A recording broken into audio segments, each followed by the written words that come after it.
आजको क्लासमा हामीहरू छलफल गर्नेछौँ बीबीएस फर्स्ट इयरको एकाउन्टको न्यू कोर्स अन्तर्गत रहेको chapter accounting for cash and internal control भित्रको बैंक रिकन्सिलिएसन स्टेटमेन्टको बारेमा, जसबाट हामीलाई फाइनल एक्जाममा एउटा 10 मार्क्सको न्युमेरिकल प्रब्लम सोध्ने गर्छ। बैंक रिकन्सिलिएसन स्टेटमेन्टमा हामीले दुईटा खातालाई एडजस्ट गर्नुपर्ने हुन्छ। एउटा कम्पनीको क्यास स्टेटमेन्ट हुन्छ, एउटा बैंकको स्टेटमेन्ट हुन्छ। यो दुईटा स्टेटमेन्टलाई हामीले कम्पेयर गरेर दुईटाको ब्यालेन्सलाई एडजस्ट गर्नुपर्ने हुन्छ। यसको फर्म्याटतिर हामीहरू जाँदैनौँ, डाइरेक्ट यसलाई बुझ्ने कोसिस गर्नेछौँ र यसको जर्नल पनि हामीहरू आज एकदम सजिलो तरिकाले सिक्नेछौँ, जसबाट हामीहरू डाइरेक्ट गर्नेछौँ। मोडल क्वेसनमा देखाइदिएका 10 मार्क्सका प्रब्लमहरूलाई सल्भ गर्न सिक्नेछौँ। यो हामीहरू एकैचोटिमा बुझ्न सक्छौँ ल, एकदमै सजिलो हुन्छ।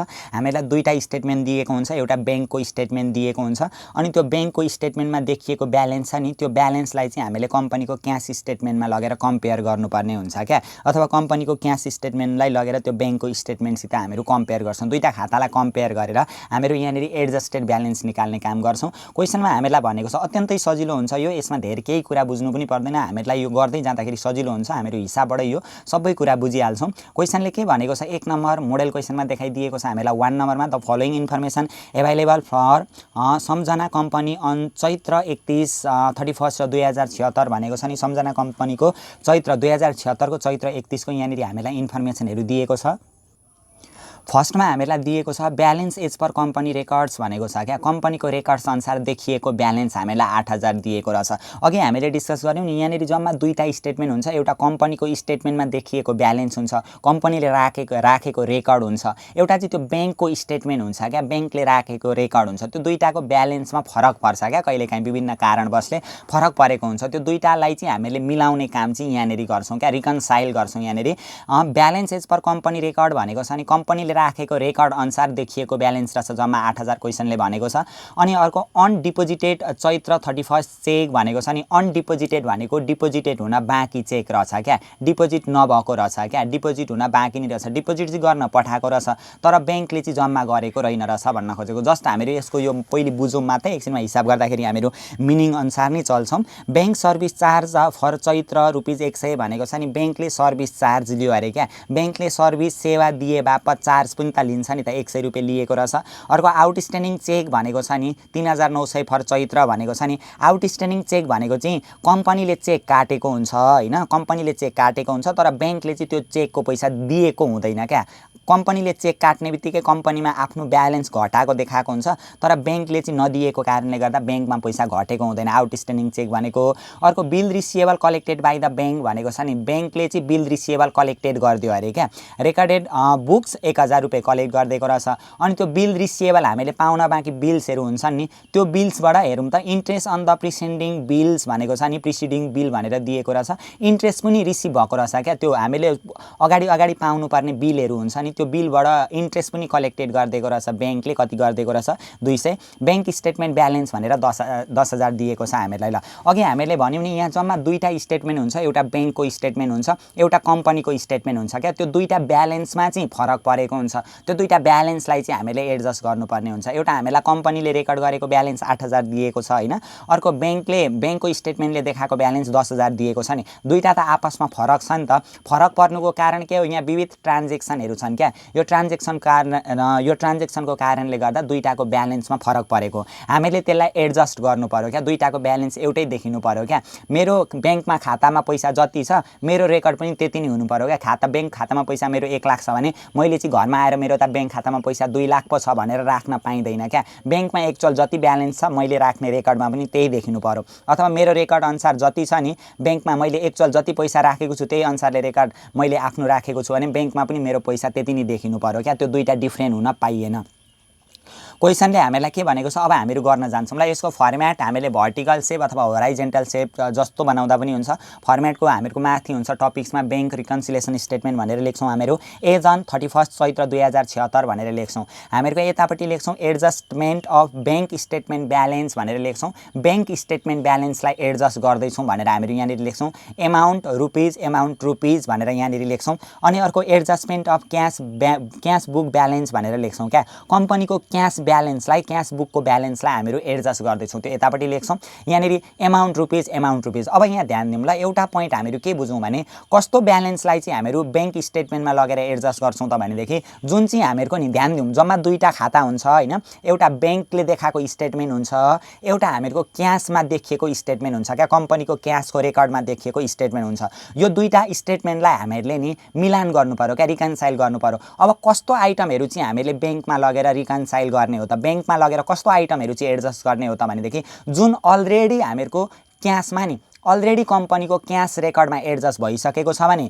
त्यसलाई बैंकमा लगेर एडजस्ट गर्नु पर्यो र अलरेडी बैंकमा एडजस्ट भइसकेको आइटम छ तर क्याशमा हुन बाँकी छ भने त्यसलाई क्याशमा लगेर एडजस्ट गर्नु पर्यो दुईटा पोइन्ट हामीले भन्यौँ है अहिले यदि अलरेडी हामीले कम्पनीको क्याश बुकमा रेकर्ड गरिसकेको छ तर बैंकमा रेकर्ड भएको छैन भने त्यसलाई बैंकमा लगेर रेकर्ड गरिदिनु पर्यो एउटा पोइन्ट त्यो भयो अर्को अलरेडी बैंकमा एडजस्ट भइसकेको छ तर क्याशमा एडजस्ट हुन बाँकी छ भने त्यो बैंकमा एडजस्ट भइसकेको आइटमहरूलाई क्याशमा लगेर एडजस्ट गरिदिनु पर्यो हामीले थोरै मिनिङ सुरुमा बुझ्नुपर्ने हुन्छ ल सुरुमा यो ब्यालेन्स त हामीलाई दिएकै छ balance as per company record भनेर दिएको छ नि कम्पनीको रेकर्ड अनुसार ब्यालेन्स कति दिएको रहेछ 8000 दिएको रहेछ कम्पनीको रेकर्ड हो नि त त्यो त्यही भएर यतापट्टि हामीले लेख्छौँ adjustment of cash book balance भनेर दिएको छ नि क्याश बुक ब्यालेन्स भनेको कम्पनीको हो क्या कम्पनीले राखेको रेकर्ड अनुसार हामीहरू यहाँ गर्छौँ के दिएको रहेछ सुरुमा दिएको ब्यालेन्स जहिले पनि अनएडजस्टेड ब्यालेन्स हुन्छ हामीले एडजस्ट गरिसकेको छैन अनएडजस्टेड ब्यालेन्स भनेर लेख्यौँ हामीले कति हजार लेख्यौँ यहाँनिर 8000 रुपैयाँ लेखिदिउँ क्या क्याशको अनएडजस्टेड ब्यालेन्स क्वेसनले भनेको बुझौँ है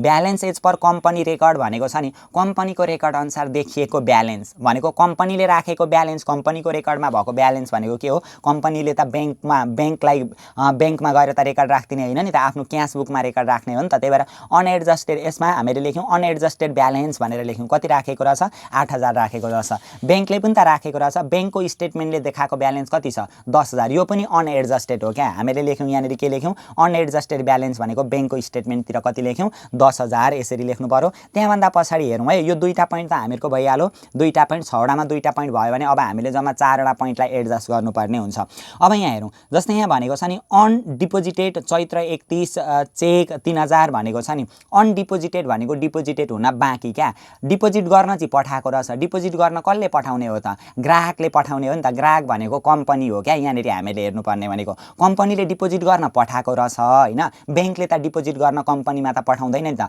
बैंकले आफ्नो पैसा मेरो पैसा त म त कम्पनीमा पो लगेर डिपोजिट गर्छु भनेर त त्यसरी पठाउँदैन नि त पठाउने डिपोजिट गर्न कसले पठाउँछ जहिले पनि डिपोजिट गर्न कम्पनीले पठाउँछ क्या कम्पनी भनेको ग्राहक हो यहाँनिर कम्पनीले डिपोजिट गर्न पठाएको रहेछ तर डिपोजिट भएको छैन क्या डिपोजिट हुने सिलसिलामै छ डिपोजिट भइसकेको छैन डिपोजिट गर्न पठाउने बित्तिकै कम्पनीले के भनेर हिसाब राख्छ त भनेदेखि मैले डिपोजिट गर्न पठाएँ अब मेरो ब्यालेन्स बढ्छ है भनेर क्याश बुकमा रेकर्ड राखिसक्यो क्या क्याश बुकमा कम्पनीको आफ्नो रेकर्ड कम्पनीले आफ्नो रेकर्ड राखिसक्यो तर त्यो डिपोजिट भएको छैन क्या डिपोजिट हुनेवाला नि छ डिपोजिट भइसकेको छैन यो हामीहरूको डिपोजिट गर्न बाँकी बैंकमा चाहिँ डिपोजिट भएको रहेन रहेछ भने यहाँ हेरौँ कम्पनीमा डिपोजिट भइसक्यो 3000 तर बैंकमा चाहिँ डिपोजिट छैन क्या डिपोजिट हुनेवाला छ भने बैंकमा पनि त लगेर डिपोजिट गरिदिनु पर्यो अनि त एडजस्ट हुन्छ हामीले डिपोजिट गर्न पठायौँ भने जहिले पनि कम्पनीले डिपोजिट गर्न पठायो भने कम्पनीमा क्यास बढो अब हामीले कहाँ पनि बढाउनु पर्यो यो कम्पनीमा त राखिसक्यौँ रेकर्ड कम्पनीको क्याशमा त रेकर्ड राखिसक्यौँ भने बैंकमा पनि लगेर रेकर्ड राख्नु पर्यो क्या बैंकमा पनि बढाउनु पर्यो त्यही भएर हामीले लेख्छौँ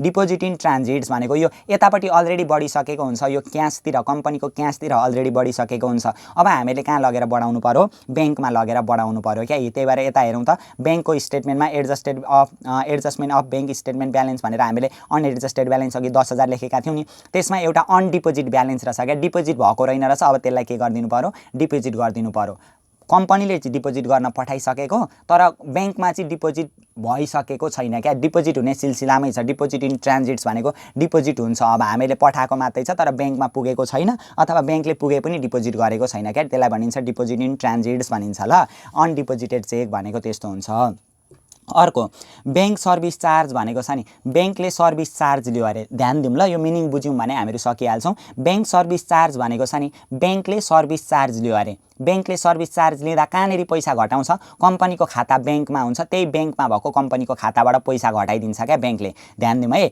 बैंकले सर्भिस चार्ज लिने बित्तिकै के हुन्छ बैंकमा पैसा घट्छ कसले लिएको सर्भिस चार्ज बैंकले सर्भिस चार्ज लिएको भने बैंकमा पैसा घट्यो तर यो कुरा कम्पनीलाई थाहा हुँदैन क्या सर्भिस चार्ज लिएर बैंकले पैसा घटायो भन्ने कुरा थाहा हुँदैन भने कम्पनीले पनि त घटाउनु पर्यो नि त। ब्याङ्कमा घटिसक्यो भने अब ब्याङ्कमा घटिसकेको आइटमलाई हामीले कहाँ पनि घटाउनु पर्यो, कम्पनीमा पनि घटाउनु पर्यो क्या। ब्याङ्क सर्भिस चार्ज भनेर यहाँ हेरौँ त, यतापट्टि क्यास बुक ब्यालेन्सतिर अनएडजस्टेड ब्यालेन्स हामीहरू क्यास बुकको गर्दै थियौँ नि, यहाँ ब्याङ्क सर्भिस चार्ज हामीले पनि के गर्नु पर्यो, घटाउनु पर्यो। कम्पनीमा कति घटाउनु पर्यो, 100 रुपियाँ घटाउनु पर्यो। त्यो पनि पोइन्ट भयो। ब्याङ्क सर्भिस चार्ज भनेको चाहिँ ब्याङ्कले सर्भिस चार्ज लिइसक्यो, ब्याङ्कमा भएको कम्पनीको खाताबाट पैसा घटिसक्यो भने अब कम्पनीले आफ्नो पनि रेकर्ड राख्नु पर्यो पैसा घट्यो भनेर। अब अर्को हेरौँ, आउटस्ट्यान्डिङ चेक 3900 फर चैत्र भनेको छ नि। आउटस्ट्यान्डिङ चेक भनेको चाहिँ नि चेक काटेको हो, चेक काटिएको हो है। अघि चेक डिपोजिट भनेको छ नि, अनडिपोजिटेड भनेको चाहिँ चेक जम्मा गरेको क्या। अनडिपोजिटेड भनेको जम्मा गर्न पठाएको तर ब्याङ्कले चाहिँ जम्मा गरिसकेको छैन, त्यो चाहिँ अनडिपोजिटेड भयो। यो आउटस्ट्यान्डिङ चेक भनेको चाहिँ कम्पनीले चाहिँ पैसा झिक्नका लागि चेक काटेको रहेछ क्या, तर ब्याङ्कले चाहिँ चेकको काटेको पैसा दिएको रहेन रहेछ क्या, दिन बाँकी नै रहेछ। बुझौँ है। फेरि आउटस्ट्यान्डिङ चेक भनेको चाहिँ चेक आउटस्ट्यान्डिङ हुनु भनेको चाहिँ के हो भने कम्पनीले चेक काटिसकेको छ पैसा झिक्नका लागि तर ब्याङ्कले चाहिँ पैसा दिएको छैन। कम्पनीले चेक काटिसक्यो भने कम्पनीले के रेकर्ड राख्छ त, मैले यति बराबरको चेक काटेँ, मेरो पैसा यति बराबरले घट्यो भनेर आफ्नो खातामा पहिले नै रेकर्ड राखिसकेको हुन्छ क्या। कम्पनीले आफ्नो घटाइसकेको हुन्छ भने अब ब्याङ्कले पनि त घटाउनु पर्यो नि त होइन, पैसा दिएपछि त ब्याङ्कमा पनि त घट्नु पर्यो नि त। ब्याङ्कले चाहिँ घटाइसकेको छैन क्या, यो बुझौँ है। आउटस्ट्यान्डिङ चेक भनेको चाहिँ कम्पनीले चाहिँ पैसा झिक्नका लागि चेक काट्यो, आफ्नो खाताबाट पैसा घटाइसक्यो कम्पनीमा तर ब्याङ्कमा चाहिँ घटेको छैन। आउटस्ट्यान्डिङ चेक भनेको ब्याङ्कमा चाहिँ घटेको हुँदैन भने अब हामीले के गराउनु पर्यो, घटाउनु पर्यो ब्याङ्कमा पनि। आउटस्ट्यान्डिङ चेक भनेर ब्याङ्कमा पनि के गरिदिउँ हामीले, यहाँनिर घटाइदिउँ लेस भनेर। त्यहाँभन्दा पछाडिको आइटम के दिएको छ, bill receivable collected by bank भनौँ। बिल रिसिएबल भनेको जुन बिल रिसिएबल पाउनुपर्ने हो नि, कम्पनीले पाउनुपर्ने बिल्सहरू रहेछ क्या। उधारोमा सामानहरू बेचेको थियो होला पहिले त्यसको पैसा चाहिँ कलेक्ट हुन बाँकी रहेछ। हेरौँ त, bill receivable collected by bank, ब्याङ्कले कलेक्ट गरिदियो अरे क्या, पैसा उठाइदियो अरे। कम्पनीले पाउनुपर्ने पैसा ब्याङ्कले उठायो अरे होइन। But not recorded in the books भनेको छ क्या। But not recorded in the books भनेको 1000 रुपियाँ, तर त्यो बुक्समा चाहिँ रेकर्ड राखेको छैन अरे क्या। कम्पनीको चाहिँ बुकमा रेकर्ड राखेको छैन। ब्याङ्कले पैसा उठाउने बित्तिकै के रेकर्ड राख्छ त ब्याङ्कले, यसको पैसा मैले उठाइदिएँ, यसको खातामा म पैसा हालिदिइहाल्छु भनेर। ब्याङ्कमा भएको खातामा चाहिँ पैसा बढ्यो होइन, ब्याङ्कमा चाहिँ पैसा बढेछ तर यो कुरा त कम्पनीलाई थाहा थिएन भने कम्पनीमा पनि त जोड्नु पर्यो नि त हामीले। त्यही भएर bill receivable collected by the bank भनेको यतापट्टि जोडियो क्या। यता चाहिँ पहिले नै जोडिसकिएको हुन्छ, ब्याङ्कले उठाइदिने बित्तिकै यता त पहिले नै जोडिएको हुन्छ। अब यता जोडिएको आइटम तर यता त जोड्न बाँकी छ नि त, यता पनि ल्याएर जोडिदिनु पर्यो क्या, मिलाइदिनु पर्यो, त्यही मिलाएको मात्रै हो। अब त्यहाँभन्दा पछाडि interest on the preceding bill भनेको छ नि। प्रिसिडिङ बिल भनेको अगाडिहरूको त्यो बिलहरू जुन छ नि, बिल पाउनुपर्ने बिलहरू हो नि, पैसा पाउनुपर्ने ठाउँबाट ब्याज पनि कलेक्ट गरिदिएको रहेछ क्या। इन्ट्रेस्ट चाहिँ रिसिभ भएको रहेछ। रेकर्डेड बाई द ब्याङ्क भनेको ब्याङ्कले रेकर्ड राख्यो। प्रिसिडिङ बिल भनेको अगाडिको कम्पनीले पाउनुपर्ने जुन बिल हुन्छ नि त्यहाँबाट इन्ट्रेस्ट पनि ब्याङ्कले उठाइदिएको रहेछ, ब्याज पनि उठाइदिएको रहेछ। त्यो आम्दानी भयो नि त, आम्दानी उठाइदिएको रहेछ क्या। पाउनुपर्ने बिलबाट ब्याज पनि उठाइदियो भने त्यो चाहिँ ब्याङ्कमा चाहिँ रेकर्ड राखिदिइहाल्यो। ब्याङ्कले उठायो भने ब्याङ्कमा चाहिँ रेकर्ड राखो, ब्याङ्कमा चाहिँ पैसा बढिसक्यो, पैसा आएको छ भने रेकर्ड राखो, तर कम्पनीमा चाहिँ थाहा छैन क्या यो। त्यही भएर हामीले कम्पनीमा पनि के गरिदिनु पर्यो, इन्ट्रेस्ट अन प्रिसिडिङ बिल भनेर पैसा आएको रहेछ क्या। प्रिसिडिङ भनेको अगाडिहरूको बिलबाट इन्ट्रेस्ट पनि आएको रहेछ, त्यो ब्याङ्कले उठाइदियो, ब्याङ्कमा पैसा बढिसकेको छ पहिले नै। अब हामीले पनि केमा बढाउनु पर्यो, क्यासमा पनि हामीले बढाउनु पर्यो। यसरी 200 रुपियाँ हामीले बढायौँ। त्यहाँदेखि अर्को ब्याङ्क स्टेटमेन्ट ब्यालेन्स भनेर हामीलाई दिएको छ। ब्याङ्कको स्टेटमेन्ट ब्यालेन्स त हामीले अघि नै लेखिहाल्यौँ होइन। यति गरिसकेपछि अब हामीले के गर्नु पर्यो, यहाँ माथिको हामीले एड भएको आइटमहरू जोडेर होइन, यहाँ आइहाल्यो 13,000 मा 3,900 घटाउँदा 9,100 आउँदो रहेछ। यहाँ पनि 8,000 मा यिनीहरू घटाउँदाखेरि कति आउँदो रहेछ, 9,100 आउँदो रहेछ। तलतिर हामीले के लेख्नु पर्यो, अर्को बी नम्बरमा पनि हामीलाई भनेको छ, के भनेको छ भनेदेखि ब्याङ्क ब्यालेन्स भनेको छ नि। Bank balance to be reported on Chaitra 31 December balance sheet भनेको छ नि। यहाँ हेर त के भनेको छ भने bank balance to be reported on company Chaitra 31 balance sheet भनेको छ नि। कति चाहिँ ब्याङ्क ब्यालेन्स चाहिँ नि कम्पनीको चैत्र 31 को ब्यालेन्स सिटमा हामीले रिपोर्ट गर्नुपर्छ अरे त भनेर भन्दैछ। जहिले पनि ब्यालेन्स सिटमा रिपोर्टेड हुने ब्यालेन्स भनेको नि एडजस्टेड ब्यालेन्स हो क्या। ब्यालेन्स सिटमा अनएडजस्टेड ब्यालेन्स चाहिँ रिपोर्टेड हुँदैन। यो एउटा माथि हामीहरूको अनएडजस्टेड ब्यालेन्स छ नि, यो चाहिँ रिपोर्टेड हुँदैन। कति चाहिँ रिपोर्टेड हुन्छ, एडजस्टेड ब्यालेन्स अहिले आयो नि हामीहरूको, कति आएको छ एडजस्टेड ब्यालेन्स 9,100 आएको छ। क्यास र ब्याङ्कको बराबर आएको छ नि त हो। यो 9,100 चाहिँ चैत्र 31 को ब्यालेन्स सिटमा चाहिँ रिपोर्टेड हुन्छ, त्यहाँ लग्नुपर्ने हुन्छ भनेर लेख्नु पर्यो है। Balance to be reported on Samjhana कम्पनीको चैत्र 31 ब्यालेन्स सिट चाहिँ कति हुँदो रहेछ, ब्यालेन्स सिटमा रिपोर्ट कति हुँदो रहेछ, 9,100 हुँदो रहेछ भनेर हामीले भन्नुपर्ने हुन्छ। त्यहाँभन्दा पछाडि अर्को हामीहरूको जर्नलको पाटो छ। जर्नल इन्ट्री बनाउनु भनेको छ नि। जर्नल इन्ट्री बनाउनका लागि एकदमै सजिलो छ। कसरी कसरी सजिलो छ भने जर्नल इन्ट्री हामीहरू त्यस्ता आइटमको मात्रै बनाउँछौँ नि जुन चाहिँ क्यासमा एडजस्ट भएका छन् क्या। यतापट्टि जुन ब्याङ्कतिर नि ब्याङ्कको स्टेटमेन्टतिर एडलेस भएको आइटमहरूको जर्नल बनिँदैन क्या, त्यतापट्टिको जर्नल बनाउनु पर्दैन। ब्याङ्कको स्टेटमेन्टतिर एडलेस भएको आइटमहरूलाई जर्नल बनाउनु पर्दैन। यहाँ हेरौँ ल, जर्नल बनाउने हामीहरू एकदम सजिलो तरिका सिक्छौँ। जुन यो क्यासको स्टेटमेन्टतिर यो एड र लेस भएको आइटमहरू छ नि, क्यासको स्टेटमेन्टतिर एड र लेस भएको आइटमलाई मात्रै हामीले के बनाउनुपर्छ, जर्नल बनाउनुपर्छ। र सजिलो तरिका हेरौँ ल, सबैभन्दा सजिलो तरिकाबाट हामीहरू जाउँ। यहाँ एड भएको छ नि, यहाँ एड भएको मतलब पैसा आएको हो, लेस भएको मतलब पैसा गएको, पैसा घटेको होइन। पैसा आयो भने वाट कम्स इन डेबिट, जुन जुन आइटम यहाँ एड भएको छन् नि त्यो आइटमले गर्दा हामीहरूको क्यास ब्यालेन्स बढेको हुन्छ। यहाँ हेरौँ त, bill receivable collected by bank, ब्याङ्कले बिल रिसिएबल कलेक्टेड गर्दा ब्याङ्कमा रेकर्ड राखेको हुन्छ, ब्याङ्कमा बढेको हुन्छ। क्यासमा पनि हामीले बढायौँ नि त, पैसा आएको रहेछ भन्ने रेकर्ड राख्यौँ नि त। यसको जर्नल हेरौँ, के भयो, क्यास आयो, क्यास एकाउन्ट डेबिट, कति हजार पैसा आएको छ, 1000। कहाँबाट आउँदो रहेछ, यहाँ हेर्ने जम्मा एडमा भएको हुन्छ होइन। बिल रिसिएबल कलेक्ट गर्दाखेरि त पैसा आउने हो नि त, कति हजार आउने रहेछ, 1000 आउने रहेछ। त्यही भएर हामीले यहाँ कति लेख्यौँ, 1000 लेख्यौँ। 2 केबाट पैसा आएको, बिल रिसिएबल एकाउन्ट भयो क्या। बिल रिसिएबल भनेको सम्पत्ति हुन्थ्यो, त्यो पहिले डेबिटमा हुन्थ्यो। अब त्यो आइसकेपछि चाहिँ त्यो सम्पत्ति घट्यो नि त, त्यही भएर त्यो कतापट्टि जान्छ, क्रेडिटमा जान्छ ल। यहाँ जुन बिल रिसिएबल हामीले कतापट्टि एड गरेका हौँ, क्यास बुकमा लगेर एड गरेका हौँ नि त। क्यास बुकमा लगेर एड गर्नुको मतलब क्यास चाहिँ हामीहरूको बढो भनेर हो क्या। त्यही भएर वाट कम्स इन डेबिट, के आएछ त, पैसा आएछ, क्यास एकाउन्ट डेबिट, के भएर, टु बिल रिसिएबल एकाउन्ट भएर क्या। बिल रिसिएबलको कारणले गर्दा पैसा आएछ। बिल रिसिएबल भनेको पहिले सम्पत्ति हुन्छ, अब पैसा आइसकेपछि त्यो सम्पत्ति घट्यो, त्यही भएर क्रेडिटमा जान्छ ल। त्यो नबुझिकन यहाँ जस्तै डेबिटमा छ भने नि क्यास लेखिदिइहाल्ने, क्यास एकाउन्ट डेबिट लेख्ने, के डेबिटमा छ त्यसलाई क्रेडिट गरिदिइहाल्ने। अर्को पनि हेरौँ हामीहरू, इन्ट्रेस्ट अन प्रिसिडिङ बिल भनेको छ नि, त्यो अगाडिको बिलहरूबाट इन्ट्रेस्ट पनि आएको रहेछ होइन त। इन्ट्रेस्ट आयो भनेदेखि यो पनि त हामीले एड गरेको हो नि त, क्यास आयो फेरि, त्यही भएर के लेख्छौँ यहाँनिर, क्यास एकाउन्ट डेबिट। अनि टु के लेख्नु पर्दो रहेछ, यहाँ जे छ त्यही लेखिदिने, इन्ट्रेस्ट अन प्रिसिडिङ बिल भनेर लेखिदिने, इन्ट्रेस्ट अन प्रिसिडिङ बिल भनेर यो होइन त। What comes in debit, interest आउँदा पैसा आयो, क्यास एकाउन्ट डेबिट।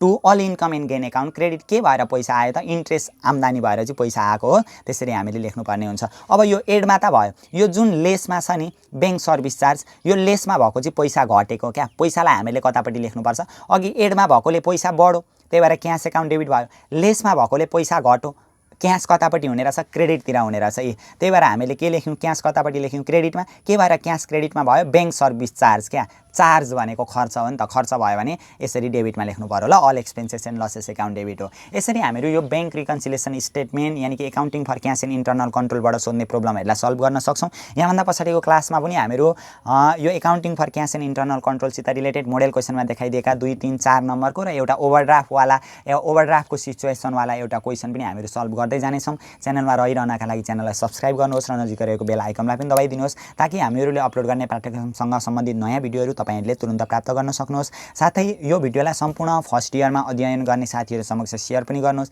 ताकि उहाँहरूलाई पनि यो च्याप्टर यानि कि accounting for cash and internal कन्ट्रोलको बारेमा केही समस्या भएमा समाधानमा सहयोग मिलोस्।